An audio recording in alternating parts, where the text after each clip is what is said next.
এ মাইশা, এটা তো শাশুড়ি আম্মা না? বাবা ছেড়ে দে না, আমি একাই হাঁটতে পারবো। মা, আমি থাকতে তুমি এত কষ্ট কেন করবে? চলো তো, আস্তে আস্তে হাঁটো। হ্যাঁ দেখ, তোর শাশুড়ি আম্মার সাথে তোর জামাই কি শুরু করছে। মনে হচ্ছে এখানে যদি মানুষজন না থাকতো তাহলে তোর জামাই হয়তো তোর শাশুড়িকে মাথায় তুলে নিয়ে যেত। আরে তুমি ঠিকই বলেছো, এরকম মা ভক্ত ছেলে তো আসলে সমাজের জন্য একটা অভিশাপ। আর তাছাড়া তোমার বান্ধবীর কপালটাও খুব খারাপ, নয়তো এত সুন্দর একটা মেয়ে হয়ে কি এরকম ছেলেকে জামাই হিসাবে পায় নাকি? হ্যাঁ তুমি একদম ঠিকই বলেছো। আমার জামাই যদি এমন হতো না তাহলে আমি না দুদিনও সংসার করতাম না। আচ্ছা তোরা এক কাজ কর, এখানে একটু দাঁড়া, আমি আসতেছি।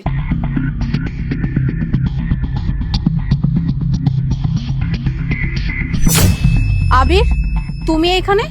হ্যাঁ, মাকে নিয়ে ডাক্তারের কাছে গিয়েছিলাম। দেখো না, মায়ের কোমরে এত ব্যথা, মা বলছে তারপর তার নাকি কোনো ব্যথা নেই। আবির, তোমার মার সামান্য এই কোমরের ব্যথা নিয়ে তোমার যে এত আধিক্যতা, মানে এমন আধিক্যতা যদি একটু আমার প্রতি দেখাতে তাহলে হয়তো আমাদের দাম্পত্য জীবনটা আরো সুখের হতো। যাই হোক আবির, তোমার সাথে আমার একটু পার্সোনাল কথা আছে, সাইডে চলো। মাইশা, তোমার যা বলার তুমি এখানেই বলো। তুমি দেখতেই পাচ্ছ যে আমি মাকে ধরে দাঁড়িয়ে আছি। বললাম না আবির, পার্সোনাল কথা, সাইডে চলো। জানা বাবা, বৌমার মনে হয় কোনো দরকারি কথা আছে, তাকে গিয়ে শুনে আয়। কিন্তু মা, তুমি কি একা দাঁড়িয়ে থাকতে পারবে? পারবো না কেন, আমার তো সামান্য ছোটখাটো ব্যথা, আমি দাঁড়িয়ে থাকতে পারবো, তুই যা। ডাক্তার বলছে রোগীর খুব সিরিয়াস অবস্থা, আর তুমি বলছো তোমার কোনো ব্যথাই নেই। মাঝখান থেকে আমি কি করবো আমি সেটাই বুঝতে পারতেছি না। আবির, তোমাকে আমি বলছি যে সাইডে চলো, আমার একটু পার্সোনাল কথা আছে। তুমি কি যাবে কি যাবে না? আবির, আমি বলছি যা, বৌমার মনে হয় কোনো দরকার আছে। মা, ওর কথা আমি পরে শুনে নেব। মাইশা, কাজ শেষ করে তাড়াতাড়ি বাসায় চলে আসবে। আমি মাকে নিয়ে বাসায় যাচ্ছি। এখানে যদি বেশিক্ষণ দাঁড়িয়ে থাকি মায়ের কোমর ব্যথাটা আরো বেড়ে যাবে। মা চলো। চল বাবা।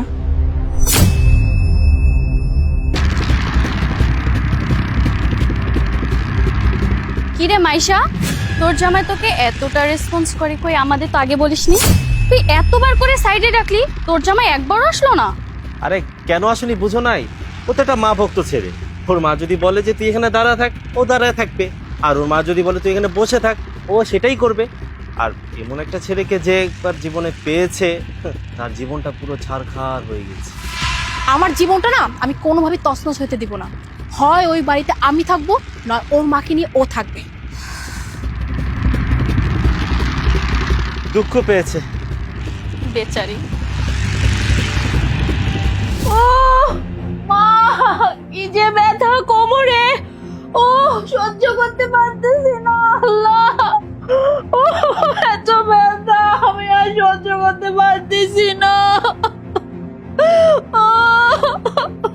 বৌমা, কি হয়েছে তোমার? এমন করতেছো কেন? মা, মা আমার কোমরে ভীষণ ব্যথা, আমি আমার কোমরটা নাড়াইতে পারতেছি না। আল্লাহ, এ কি হইলো? কই গেলি বাবা? তাড়াতাড়ি এদিকে আয়। মা, কি হয়েছে? দেখ, বৌমার নাকি অনেক কোমরে ব্যথা করছে, বৌমারে তাড়াতাড়ি ডাক্তারের কাছে নিতে হবে। মা, আমি তো ওকে সকালবেলায় ভালো দেখে গিয়েছিলাম। আরে বাবা, বিপদ আসতে টাইম লাগে নাকি? তুই যত তাড়াতাড়ি পারিস তাড়াতাড়ি বৌমারে ডাক্তারের কাছে নিয়ে যা। কিন্তু মা, আমার কাছে এই মুহূর্তে কোনো টাকা নেই। গত মাসে যে স্যালারি পেয়েছিলাম সেটা তোমার পিছনে খরচ হয়ে গেছে। আমি এখন একদম ফাঁকা। বাবা, টাকা নাই তো কি হয়েছে, আমার কাছে আছে তো। তোমার কাছে টাকা? তুমি টাকা কোথায় পেলে? আরে, তোর বাবা মারা যাওয়ার আগে আমাকে এক ভরি দিয়ে একজোড়া কানের দুল বানিয়ে দিয়েছিল, সেটা আমার কাছে আছে। দরকার হলে ওটা বিক্রি করে তুই বৌমাকে ডাক্তারের কাছে নিয়ে যা, তাড়াতাড়ি যা। সরি মা, আমি এটা করতে পারবো না। বাবার শেষ স্মৃতিটুকু আমি এভাবে নষ্ট করতে পারি না। ধুর বোকা, নষ্ট করছি কোথায়? আজকে যদি বৌমার জায়গায় তুই হতি তাহলে কি আমি এটা বিক্রি করে তোকে চিকিৎসা করতাম না? দেখ বাবা, তুই যেরকম আমার একটা ছেলে, বৌমাও তো আমার মেয়েরই মতন। সময় নষ্ট করিস না, তাড়াতাড়ি ওইটা নিয়ে বিক্রি করে বৌমাকে চিকিৎসা কর। থাক মা, তার আর কোনো দরকার হবে না। আমার কোমরে কোনো ব্যথা নাই, এতক্ষণ আমি যা কিছু করছিলাম, চিৎকার চেঁচামেচি, সম্পূর্ণটাই মিথ্যা। মানে আমি অভিনয় করেছিলাম, জাস্ট আর কিছুই না। আমার কোমরে কোনো ব্যথা নেই। আমার এই যে দেখেন মা, আমি একদম সুস্থ, আমার কিছু হয় না আসলে।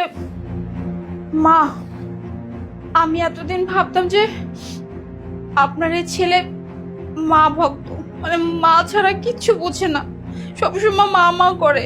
আর আমি মনে করতাম যে আমার দিকে কোনো খেয়ালই রাখে না, আমার প্রতি কোনো যত্ন নাই, কিচ্ছু নাই।